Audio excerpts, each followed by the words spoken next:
আমার রুচি কি বলে, কি বলেন, কি? তো আমি চিন্তা করে দেখলাম না না, মানুষের যদি কোনো মানসিক রুচি থাকে, কেউ যদি মানুষ হয়, কি হয়, আর তার যদি মানসিক রুচি থাকে, তো কোন রুচিশীল মানুষের রুচি তার বাপ আর ছেলে আর মা একসাথে বসে নাটক সিনেমা দেখবে, গুনাহের চিন্তাটা পড়ে। আরে রুচিও তো কোনোদিন মা বাবা একসাথে বসে সিনেমা দেখবে সন্তানের সাথে, এটা তো কোনো রুচিশীল মানুষের পক্ষে হতে পারে না।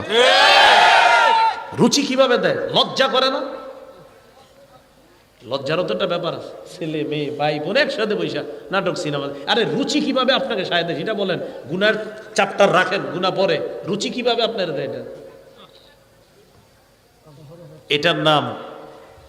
এটার নাম বন্ধন অটুট রাখা না। বন্ধন অটুট রাখতে চান, একসাথে বৈশা খানা খান। রাসূল বলছে ইজতামিউ আলা তাআমিকুম, স্বামী স্ত্রী ছেলে মেয়ে একসাথে বৈশা খানা খান, ওটাতে রাসূল বলছে ভরপুর বরকত দান করবে।